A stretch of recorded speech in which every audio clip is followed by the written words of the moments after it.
खोदा पहाड़ निकली चूहिया, ये मुहावरा है, यानी हम जो खोज रहे थे वो ना निकल के कुछ और निकल गया। अगर मैं बताते चलूँ, ये तस्वीर जो आपने अभी देखा ये वन विभाग कार्यालय का दरभंगा का, और दूसरी तस्वीर है गिद्ध का, जो पिछले 2 दिन पहले दरभंगा के बेनीपुर इलाके में हावी बोहार गांव में एक जीपीएस सिस्टम मिला, गिद्ध मिला था, जिससे हड़कंप मच गई। खबर भी डराने वाली बनने लगी, विदेशी मुल्क के हैं, बहुत सारा चीज़ों बने, लेकिन आज सारे चीज़ों पे विराम लग गया। बताते चले, गिद्ध किसी साजिश के तहत नहीं भेजा गया था, बल्कि गिद्ध की विलुप्त होती हुई प्रजाति के कारण गिद्ध को मॉनिटर यानी जीपीएस सिस्टम से नज़र रखने के लिए उस पर लगाया गया, ताकि वो गिद्ध कहाँ जा रहा है, क्या खा रहा है, क्या पी रहा है, क्या प्रजनन बढ़ रहा है, वो जिस मौसम में रह रहा है उसमें सुरक्षित तमाम चीज़ों को लेकर वो डिवाइस लगाया गया था। वहीं बताते चले, पड़ोसी देश नेपाल के नेशनल पार्क से गिद्ध को रिचार्ज के ख्याल से इलेक्ट्रॉनिक डिवाइस लगा के छोड़ा गया था। गिद्ध पे जो डिवाइस लगा 2021 में उसको छोड़ा गया था। गिद्ध पे इलेक्ट्रॉनिक डिवाइस लगा मिलने के बाद इलाके में हड़कंप मच जाती है, जो आमतौर पे लोगों में एक वहवा हो जाती है, लेकिन उन तमाम चीज़ों पे फुल स्टॉप हो गया। दरभंगा वन विभाग के डीएफओ सुधीर कुमार गुप्ता ने आधिकारिक रूप से इसकी पुष्टि करते हुए मीडिया को बताया कि अंतर्राष्ट्रीय स्तर पर जब इसकी जानकारी नेपाल सरकार से साझा किया, क्योंकि जो उसमें कोड थे या कुछ थे तो उससे पता चल गया कि ये वहाँ का है, तभी स्पष्ट हो गया कि यह गिद्ध नेपाल के नेशनल पार्क से छोड़ा गया था, जिसके ऊपर रिचार्जेबल कुछ इलेक्ट्रॉनिक डिवाइस लगाए गए थे ताकि गिद्ध के सभी मूवमेंट पर नज़र रखी जाए। वहीं वेटरनरी चिकित्सक डॉक्टर राजीव रंजन ने बताया कि गिद्ध के स्वास्थ्य पर पूरी तरह से ध्यान रखा जा रहा है, उसके खान पीन, उसके मेडिसिन, ताकि वो स्वस्थ हो जाए। उसके बाद जब ऊपर अधिकारी बताया उस गिद्ध का क्या करना है, क्या उसे दोबारा से नेपाल के नेशनल पार्क में भेजा, तमाम चीज़। वहीं पर उन्होंने एक खास चीज़ बताया कि गिद्ध विलुप्त क्यों हो रहे हैं, क्या उसका मुख्य कारण था। उन्होंने एक बड़ी अच्छी कहानी बताई है, उसे सुनना बहुत ज़रूरी है ताकि आप लोग समझ सके कि आखिर यह जीव क्यों विलुप्त हो रहा है। जीपीएस ट्रैकर है, जो गिद्ध जो है हम लोग को यहाँ मिला था, बहेरी बहेरी में, और बहेरी थाना से हमको सूचना मिली थी कि ऐसी ऐसी बात है, तो हम वहाँ स्टाफ भेजे थे। स्टाफ उसको अपने कस्टडी में हम लोग रख लिए हैं, और वो जीपीएस ट्रैकिंग है, जानवर वो बर्ड वगैरह का ट्रैकिंग किया जाता है। ऐसा कुछ नहीं, अफवाह नहीं, कुछ ऐसा नहीं है, ठीक है ना। और पुनः जब ये चिड़िया स्वस्थ हो जाएगा भी हम लोग के कस्टडी में, तो फिर जिस तरह के ऊपर से आदेश आएगा हिसाब से हम लोग कोशिश ये है, आदेश मोटा मोटी है कि फिर से जहाँ से पकड़े थे हम लोग वहीं से फिर इसको हम लोग छोड़ दें। जिसके पीठ पर कुछ लगा हुआ है, क्या मामला है वो? कुछ गिद्ध नहीं है, एक गिद्ध है जिसको कि बेनीपुर के हावी बोहार क्षेत्र से पकड़ा गया है, और वो गिद्ध उसमें जीपीएस कॉलर लगा हुआ है और पैर में उसको टैग लगा हुआ, बैंड। तो वो एक्चुअली रिसर्च पर्पस के लिए भेजा जाता है, जहाँ पर वल्चर कंजर्वेशन के लिए इंस्टीट्यूट है, वहाँ से प्राय इसको छोड़ा जाता है ये देखने के लिए कि ये कहाँ तक मेरा ये जाता है और वहाँ पर ये इसका व्यवहार कैसा है। किसी अन्य यदि कहीं गिद्ध मिले तो उसके साथ इसका बिहेवियर कैसा है और खाने का इसका व्यवहार कैसा है, तो ये कितना दिन तक सरवाइव कर रहा है वहाँ, ठीक है। उस जीपीएस कॉलर में डिफरेंट टाइप का होता है, उसमें बैटरी ऑपरेटेड होता है कि बैटरी के लाइफ पर उसको डिपेंड करता है कि वो कितना वजन होगा और कितना कम होगा। तो इसका कमांड वही रखते हैं जहाँ से इसको छोड़ा जाता है। तो वो जीपीएस लगा हुआ है, उसमें कुछ खबरें चल रही है कि साजिश है विदेश का, इस पे क्या कहेंगे? नहीं, जो उस पर बैंड है उसका जब हम लोग ने तहकीकात किया हमारे उच्च अधिकारियों ने, तो पता चला कि ये नेपाल के डिपार्टमेंट ऑफ नेशनल पार्क होता है, वहाँ पर वाइल्ड लाइफ डिवीजन होता है, वहाँ से इसको छोड़ा गया। वहाँ पर वल्चर कंजर्वेशन का एक इंस्टीट्यूट है, क्योंकि वल्चर का जो गिद्ध है इसका पॉपुलेशन बहुत कम हो गया है। जहाँ पर लाखों में होता था, यहाँ पर अब 1000 में है। ये एशिया का प्रॉब्लम हो गया, जिसके कारण ढेर सारी बीमारियां हम लोग देख रहे हैं कि आदमी में प्राय होती जा रही है, एपिडेमिक या पेंडेमिक के रूप में।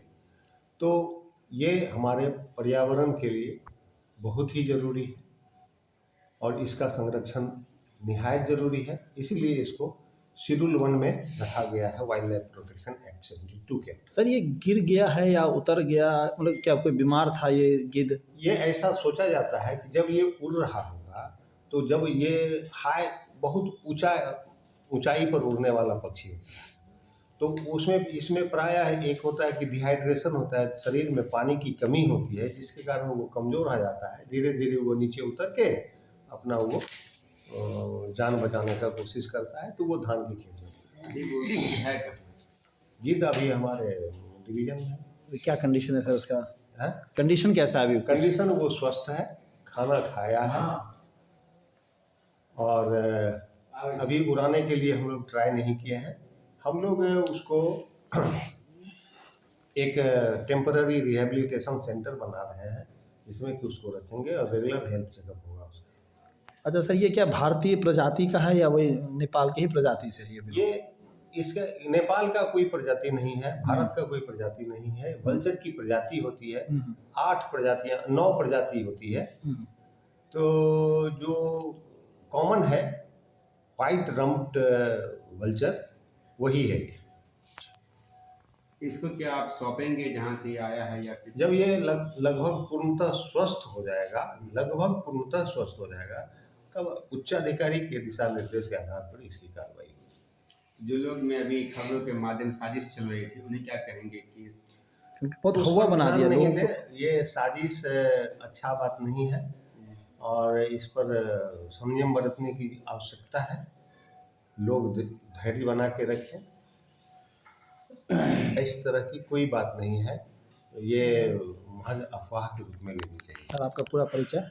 मेरा नाम doctor Rajeev Ranjan, Tirhut veterinary officer, Tirhut forest division Muzaffarpur, incharge Mithila forest division Darbhanga. Sir Darbhanga में भी गिद्ध और चील की एक अच्छी खासी आबादी देखी जाती थी, लेकिन अब दरभंगा में तो सर चील भी आसमान में कम दिख रहे, कौवों की आबादी कम है। आखिर गिद्धों का विलुप्त होना मिथिलांचल में कैसे शुरू हुआ? एक्चुअली क्या है कि जब देखा गया कि सिर्फ अपने दरभंगा की ही बात नहीं, हम पूरे भारतवर्ष की बात कर रहे हैं। भारतवर्ष की ही बात नहीं है, हम पूरे महादेश की बात कर रहे हैं, अंतर्राष्ट्रीय स्तर की बात कर रहे हैं। इसके विलुप्त होने का कारण एकमात्र एक दवा है जिसको डाइक्लोफेनेक कहते हैं। डाइक्लोफेनेक सोडियम एक एंटी इन्फ्लेमेटरी ड्रग होता है, नॉन स्टेरॉयडल होता है, जो कि पोटेंट बहुत कड़ा दर्दनाशक होता है। आप लोग सुने होंगे कि आप लोगों भी कभी यूज किए होंगे डायलोना टेबलेट। वो सुई लेते हैं, किसी प्रकार का दर्द होता है तुरंत छूने अंदर हो जाता है। तो होता क्या है कि उसका डोज आदमी में तो 1.5 ml 2 ml होता है, 3 ml मैक्सिमम, लेकिन जानवर में 10 से 15 ml यूज होता है। तो हुआ क्या, जो डॉक्टर या वो क्वैक इसको धड़ल्ले से यूज करते थे और तो उसमें देखा गया कि जो ये जब पोस्टमार्टम किया गया मरे हुए गिद्ध का, तो उसमें यूरिक एसिड का लेवल बढ़ा हुआ था और एक्यूट किडनी फेल्योर के कारण समूह की डेथ हुई। और ऐसा माना गया है कि डाइक्लोफेनेक सोडियम यूज करने के बाद यदि 72 घंटे के अंदर में वो जानवर मर जाता है और वो जो मांस वो खाएगा तो इसका किडनी फेल्योर तुरंत होगा। हाँ, तो उसी के कारण इसकी डेथ प्रायः हुई। इसीलिए डाइक्लोफेनेक सोडियम पर इंटरनेशनली बैन हुआ 2006 ईस्वी में। फिर उसके बाद देखा गया कि फिर भी लुका छुपी में इसकी यूज हो रही थी। तो हो रही थी, कौन सा यूज हो रहा था? ह्यूमन में भी जो आता था वो मल्टी डोज वाइल आता था 10 ml का। तो वो भी वेटनेरियन जो क्वैक अदर जो बैन लगा, तो जो रजिस्टर्ड वेटनेरियन है वो तो यूज नहीं करते थे, लेकिन क्वैक्स जो है उनको इस सब से मतलब नहीं था। वो उसको आदमी वाला जो डाइक्लोफेनेक आता था कम पोटेंसी का, उसका यूज करते थे जानवरों में। तब फिर 2015 में मल्टी डोज वाइल को बैन किया गया गवर्नमेंट इंडिया द्वारा, जो अब आता है एम्पुल में आता है। अच्छा, तो यानी अभी भी इसका इस्तेमाल हो रहा है? अभी भी उसका इस्तेमाल हो रहा है, लेकिन नुके छुपे हो रहा है, बड़े स्तर पे नहीं। अब प्रायः इतना दूर तक ये गिद्ध आया जिंदा, ये जैसा कि डाटा आया है 8 नवंबर 21 को छोड़ा गया, आज लगभग 1 साल से ऊपर हो रहा है। अभी तक ये जिंदा है। इसका मतलब है कि इस बीच में कहीं नहीं हो रहा है। कहीं यदि यूज होता तो यहाँ तक नहीं पहुँच पाता। उस मांस का अगर सेवन करता तो ये जा सकता था। हाँ, यदि आखिर ये तो मांस ही खाता है।